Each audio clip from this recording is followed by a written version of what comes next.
Hola a todos, mi nombre es Cristian Roa, soy estudiante de la licenciatura en Filosofía. Estoy en este momento realizando lo solicitado dentro de la guía de actividades de Filosofía Medieval en la fase 2. Esta nos solicita realizar un debate en el cual se exponga diferentes puntos en torno a la existencia de Dios. Estoy acá en compañía de mi compañero Wilmer, el cual pues va a ayudarme a realizar el debate a partir de, de un argumento expuesto de otra integrante del grupo, la integrante Jessica Paola Gómez Ramírez. Ella en el momento no nos pudo acompañar por cuestiones personales, sin embargo, partimos del argumento expuesto dentro del foro. Claro que sí, compañero, muy buenas noches, tutor de curso y demás compañeros. En esta oportunidad pues vamos a comenzar este debate, un debate filosófico partiendo desde la Edad Media, donde el entorno y el centro era Dios para todo. Después de que surgió la liberación del cristianismo, se posicionó políticamente y socialmente pues la idea de Dios, ¿no? La existencia de Dios como tal. Por supuesto que sí. Bueno, vamos a empezar. Según la compañera Jessica Paula Gómez Ramírez, ella nos pone que tiene una problemática expuesta, que es el lucro que se ha generado a través de la palabra de Dios. Y desde la base del filósofo Santo Tomás de Aquino, que es un claro ejemplo, una problemática asociada a la problemática de la existencia de Dios, está asociada a acciones que consideramos malas o de falta de moral, que es cobrar ese dar a cambio y recibir, en este caso, dinero. Y a cambio de hacer un sacrificio como demostración de que uno puede llegar a ser creyente en Dios. Bueno, me parece excelente la forma en que parte el argumento de la compañera. Y vemos que efectivamente nos encontramos en una época en donde las bases de lo que es el cristianismo, lo que es la existencia de Dios y lo que todo se relaciona a lo que pues se originó como la patrística, pues como lo dijo el compañero Wilmer, todo se asentó bajo unas bases. Y esas bases fueron la patrística, que fueron los primeros creadores del cristianismo, los que sentaron la base después de la muerte de Jesús. Y fue Pues ahí ahí, donde a pues ahí, partir de... ¿Vas a decir sí, algo, compañero? sí, qué pena. Pues ahí te voy a también apoyar la idea de Sí, que cuando la iglesia, vamos a tomar un poquito históricamente, pues para sí, apoyar sí, tu sí, idea también, de cómo surgieron los padres eclesiásticos, los patrísticos. Todo sí, surgió desde el convenio que se hubo en el Concilio de Jerusalén, que es donde se parte la idea de que están los 12 apóstoles y se queda a cargo Pedro como el papa primero de toda la iglesia naciente. Hubo sí, una persecución cristiana, 3 siglos de persecución después de que asesinaron a Jesús y claro. este luego pues predijera que él resucitaría pues, por gracia de su padre y desde ahí comenzaron a tomar base de solo de la teología. Los padres, la patrística como tal, ya cerca del año lo que hablábamos, en el siglo En el siglo cuarto. noveno, en el Ah, siglo ok. noveno, perdón, sí, en el siglo noveno, décimo y hasta el 12, en esos siglos consecuentes, nace lo que es la teología con la filosofía. Oh, sí, Entonces, completamente ahí cierto. apoyándote pues esa idea, lo que se quiere dar a conocer es como una estructuración eclesiástica de la iglesia a partir del Imperio Romano, a partir de la liberación de los cristianos, de que pues, no hubiese matanza y aceptar la idea de que había un Dios más Ujú. humano, y asimismo pues sentó bases y tuvo bases sociales, políticas y asimismo territoriales en las naciones como tal. Es como recrear toda esa parte de cómo surgen los patrísticos y asimismo pues tener en cuenta de cómo van surgiendo estos padres de la iglesia para tener la visión de lo que es la cristiandad hoy en día, ¿no? Por supuesto. No, de hecho, me gusta mucho que tome ese punto, porque efectivamente sí, la iglesia o lo que es la religión cristiana se inició bajo la secta de los nazarenos, que eran aquellos que no impedían el conocimiento a los gentiles, que eran pues aquellos que no hacían parte pues de lo que era la rama judía o los que eran parte del pueblo judío. Y completamente cierto, los judíos, los que los cristianos o lo que es la gente que creía en Cristo fue perseguido durante 3 siglos. De hecho, fue hasta el año 311 y 313 que realmente se logró tener como un acuerdo con el Imperio Romano, porque pues eso se ha visto incluso hasta en películas, no sé si de pronto ha visto la película Gladiador, que metían a todos en una plaza, en un coliseo, En el y creo que uno, Coliseo, uno- uno se emociona con la película, pero en esa época era poner a un cristiano frente a un león, porque si usted no creía en la religión de ese entonces, pues usted era un enemigo del Imperio Romano. Pero eso fue hasta el año 311 y el 313 en donde Constantino pues sí, declaró que el cristianismo era aceptado promulgarlo dentro de Roma. Y después, en el año 324, dijo, vengan, esto se va a convertir en la religión oficial del Imperio Romano. Y eso fue lo que dio pie a lo que usted estaba llamando, a lo que es la filosofía medieval y lo que también se llega a convertir como filosofía escolástica. Porque pues es a partir de ese momento, cuando el Imperio Romano acepta el cristianismo, la existencia del Dios cristiano, que comienza a crearse esa filosofía y de poderse intensificar todas las bases que fue creada por la misma patrística. Bueno, ahora, a lo que yo voy es que lo que decía el argumento de la compañera Paule es que nos encontramos en una época en donde efectivamente la religión está convirtiéndose en un negocio y mucha gente está explotando la idea de Dios a base de qué? A base de ganar dinero. Y se está viendo, acá es donde yo expongo que realmente se debe crear una nueva patrística en donde se pueda sentar nuevas bases para evitar que se llegue a presentar inconvenientes como de este tipo. Adicional a eso, nosotros nos encontramos, y de hecho es algo que yo me baso mucho en lo que es el filósofo que yo escogí, que fue Agustín de Hipona, o San Agustín de Hipona.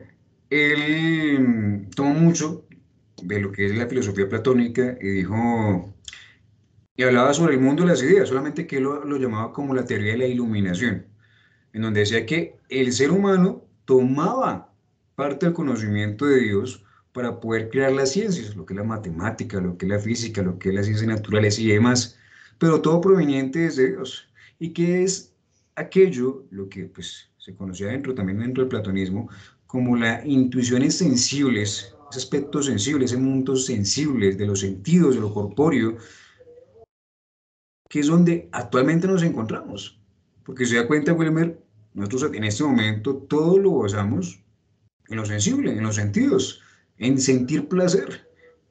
Y es ahí donde efectivamente hay un choque con lo que es el cristianismo y lo que afecta a la existencia de Dios en esta época contemporánea, generando dubitativas, dudas dentro de, pues sí, dentro de la mayoría de creyentes en el mundo. Pero bueno, no sé usted qué piense, Wilmer, respecto a esto.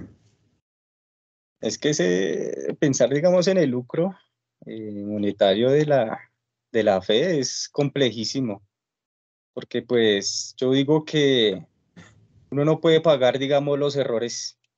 Yo siempre he dicho que uno tiene que enfrentar los errores y si el cristianismo, su esencia ha sido como darle la cara a la situación y lo toma como si Jesús afrontó, digamos, la cruz, reconociendo errores ajenos, que pues murió fue por una causa de todos nosotros, pero yo digo que si dijo que la fe o que si el pan de vida, que era la Eucaristía y todo ese sínodo de ideas en la misa, era darse gratuitamente, pues yo veo que muchas iglesias a partir de esas, pues aprovecharon de que la gente pues no conocía y es falta de conocimiento, si nos fuéramos por lo que hice, apoyando también una idea de lo que yo también estoy viendo con uno de los patrísticos, que es Alberto Magno, San Alberto Magno, que aportaba filosofía, aportaba la filosofía para conocer de lo que es la fe. Entonces, aquí, hoy en día, hablando sobre el lucro de las cosas, pues a usted le llena la idea de Dios emocionalmente, le pintan pajaritos, como dicen por ahí, pero a usted no le cuentan todo el cuento, sino ya a medida del tiempo. Y pues vienen estas personas que pues con el afán de no hacer nada y pues él vive el bobo, dice por ahí, Sí, entonces, pues aprovechan de la situación de la gente y la gente, ay, ¿cuánto tocar? No, pues es que usted tiene que estar acá y vamos a orar para que su familia esté bien, y entonces eso trae un costo monetario. Y pues la idea no era esa, o sea, la idea cristiana, de lo que también Alberto Magno decía, era que conocer la fe depende también de una idea filosófica de para qué conozco yo a Dios también. No solamente me tengo que lucrar de otras personas porque yo sé más. Y pues eso sería anticristiano y sería contradictorio. O sea, yo no sé qué piensas también, Cristian, pero si yo amo a mi hermano, ¿yo por qué tengo que irlo engañando y estafándolo? de acuerdo. De hecho, hay algo que me expone la compañera Paula. Ella toma como referencia al filósofo Slavoj Žižek, en donde él dice que no hay más ateo que el propio cristiano, es más cristiano el mismo ateo. Estas palabras me recuerdan mucho a Gandhi, no sé si pronto lo has escuchado. Él decía que él amaba a los cristianos, pero se da cuenta que los cristianos estaban muy lejanos a lo que creía Cristo, lo que creía Dios. Y eso es lo que pasa actualmente. Mucha gente está es con la idea de que tenemos que monetizar, tenemos que generar algún tipo de ganancia para que esto pues sí dé resultados. Y pues solo, es algo que hemos tenido muy presente dentro del debate, es que efectivamente la gente quiere ganar dinero. Eso es todo, está omitiendo la causa principal. Entonces yo creo que como síntesis podemos ya culminar que las personas en realidad solamente están corrompiendo los ideales con los cuales se sentaron la base de la religión cristiana a partir de algo que es contrario a lo que cree la mayoría de filósofos como San Agustín de Hipona, como Santo Tomás de Aquino, como el filósofo que usted ha expuesto, y están alejándose de las causas, de las bases de la patrística, que fue lo que se creó. Y es aquí donde nosotros como individuos, como creyentes, como aquellos que intentan defender la existencia de Dios, deben comenzar a luchar, a proteger esas bases. Pero bueno, pues no sé usted qué piense, Wilmer. Es como recrear, digamos, la idea de el principio de las cosas, ¿no? La tradición hay que tomarla siempre en cuenta, sin dejar a un lado lo que somos humanos, ¿no? O sea, la iglesia siempre, lo que yo he pensado siempre, la iglesia católica ha estado abierta, porque es la que fue la que se fundó, la que fundó todo este reguero y lo que yo he dicho, sancocho de iglesias, porque eso no es sino sancocho, no tiene esencia. La iglesia critico también un poco a la católica porque ha perdido como la esencia filosófica, porque eso no se puede dejar a un lado tampoco. Y aquí se va como lo que se vino como después de la libertad de los cristianos, a partir del 300, en el 414, si no estoy mal, pues ya llega Agustín de Hipona también, y pues Agustín de Hipona sienta mucho más las bases teológicas sobre Cristo. Ujú. Ahí hay una parte cristológica que se tiene que evaluar pues desde la visión de San Agustín con la idea de las ideas platónicas, ¿no? Cristianizando a Platón. Entonces, para combatir esto, yo digo que esto es ignorancia propia del ser. Si el ser quiere creer en algo y está en la búsqueda de creer, porque pues San Agustín Hipona y Pablo de Tarso, vamos a tocar un poquito así antes de para acabar, es como ver a San Agustín de Hipona para el Pablo de Tarso medieval, es lo que yo siempre he dicho, porque San Agustín era muy libertino y si no es por su mamá, él no se convierte, porque según la historia que se tiene de San Agustín, pues Mónica, una mamá muy ferviente, pues nunca obligó a su hijo a creer, pero a partir de la experiencia de Mónica y la oración que elevaba a Cristo, pues vemos que influyó en algo porque pues San Agustín creía en otras cosas, estaba en otra secta. Y pues no estuve de acuerdo con la secta, hay filosofía. Cuando uno no está de acuerdo con algo, hay filosofía porque uno cuestiona. Uno no puede estar siempre sumiso y lo que pasa hoy en día con esas iglesias que es como que le sacan plata a la gente. Si la gente cuestionara de todo lo que dice la Biblia y hay un estudio previo de lo que hay en la Biblia, la gente no creería tanto cuento y no estaría dando plata. Si la plata es con fines a ayudar a los demás, porque el diezmo como tal era para ayudar al sacerdote, en principio, pues para sostenerse y sostener el templo donde oraban y para sostener a los demás que no tenían. Ese era el fin del diezmo y con eso era que se sostenía. Entonces, yo parto siempre de lo que decía Alberto Magno y es tomar la filosofía para que haya una fe y una teología. Desde ahí, la naturaleza parte de que hay que descubrir la esencia de las cosas, y eso es lo que decía Alberto Magno, la esencia de la naturaleza como tal. Y si nosotros nos ponemos a pensar un poquito más allá de esas ideas, pues podemos darle crédito de que sí podemos creer. No estamos obligados a creer, porque pues la libertad va ahí. Dios no está, o considero que Dios nunca va a obligar a nadie. Y si la gente hace las cosas porque tiene razón y no está encerrada en un frasco, porque si lo destapó Dios, le va a salir una idea y lo va a castigar porque pensó, no. Si hay maldad, lo que también tocaba la compañera dentro de lo que plantea la síntesis, la maldad existe porque pues tenemos libertad. Yo puedo ser bueno, puedo ser malo, pero yo ya escojo. Y Dios no va a estar ahí como un niñero detrás de las personas porque el don más grande que considero que nos dio fue la libertad. Que tristemente lo que estamos hablando, que hay gente que se lucra con la palabra de Dios y si la gente es muy ignorante de no cuestionar y dejarse imponer las cosas, debemos refutar todas esas ideas, replantear la cristiandad, replantear lo que tú decías, lo que era al principio los padres de la iglesia, que era filosofía cristiana. Partimos de Dios, creemos en Dios, creemos que hay más allá, creemos que hay una vida eterna, pero ustedes tienen derecho a ser libres y también a equivocarse. Y es un camino de perfeccionamiento, no es que se obligue. Tristemente es una visión que se tiene la gente que Dios obliga, pero desde muchas experiencias de lo que uno escucha, de lo que uno también ha aportado, lo que se ha estudiado, pues no creo que Dios obligue, pero Sí, lo que pasa sí es que lo hace. lamentablemente, qué pena le interrumpo, Homer. No, tranquilo. Lamentablemente la creencia no puede ser sometimiento. De hecho, Platón lo decía en el mito de la caverna. Él dice que los niños, por ejemplo, tomamos como ejemplo, que los niños aprenden las cosas por voluntad, no por sometimiento.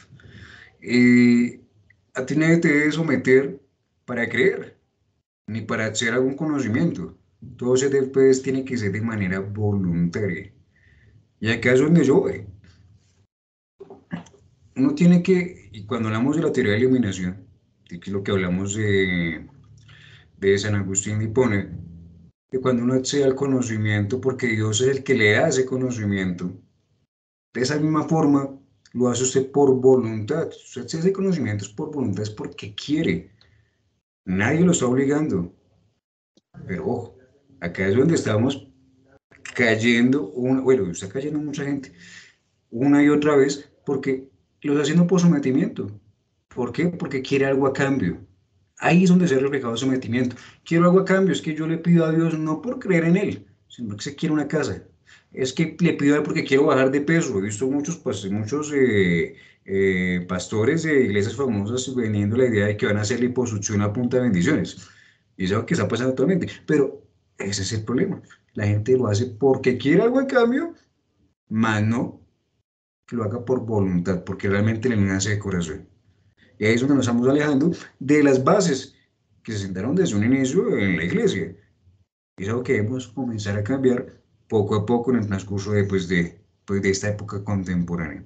Bueno, yo creo que para poder finalizar, podemos concluir que, pues, en parte es algo que está presentando en una edad en donde el ser humano se encuentra desubicado, se encuentra en un lugar en donde le da prioridad a cosas triviales, nimias, y en donde esa intuición sensible no solamente se prolifera, sino prima ante toda la sociedad, siendo esto pues como algo, sí, primario dentro del mundo y poniendo como en segundo lugar a Dios. Entonces, yo quería que, como iniciamos el video, es cuestión de replantearnos las cosas para llegar a mantener y poder argumentar de diversas formas la existencia de Dios. Y esto haciéndolo de manera correcta, evitando todo aquello que llegue a corromper los ideales como lo que es el diezmo o como son las cosas a cambio que se alejan de lo que es la voluntad divina. Sí, es muy cierto, compañero Cristian, sí. O sea, como para concluir ahí también la idea, algo que sea muy, muy notablemente San Agustín y algo que pronto también lo podemos razonar y lo podemos dejar en lo que usted dice y que tiene razón, Cristian, es que el ser siempre va a estar vacío y es algo que no lo vemos, es algo que es dentro de cada uno, es ese vacío existencial de que lo llena con cosas, de lo que vemos hoy en día con el lucro de la palabra de Dios, de que ven, no, ves, ven, te ayudo, pero pues tienes que dar algo a cambio, pues para que te sientas bien y pues como me siento bien, yo pago para sentirme bien. Pero San Agustín decía una frase muy bonita y siempre la va a recordar y él decía, mi corazón no descansa en ti, Dios mío, mi corazón no descansa hasta no encontrarte y no estar en ti. ¿Por qué? Porque él sabía que las cosas banales pasaban y por experiencia él ya las vivió y decidió cambiar todo ese estilo de vida, haciéndolo más ascético, más, ¿cómo lo podemos decir de esta manera? Más simple, una vida más simple, sin tantas cosas, y darse cuenta que la felicidad no estaba en las cosas y que no está en encontrarlas Exactamente. tampoco en las otras personas, sino que ahí podemos concluir de que las personas tienen el derecho de replantear esa idea como tú lo dices, y asimismo están en la libertad de hacerlo. Nadie está obligado a creer. Si se siente obligado a creer es porque ahí no es. Exactamente.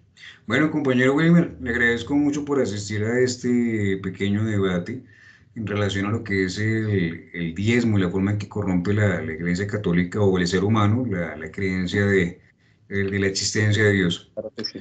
Entonces, pues, le agradezco mucho. Les agradezco a todos aquellos que lleguen a ver este video, este debate, y les deseo un excelente día.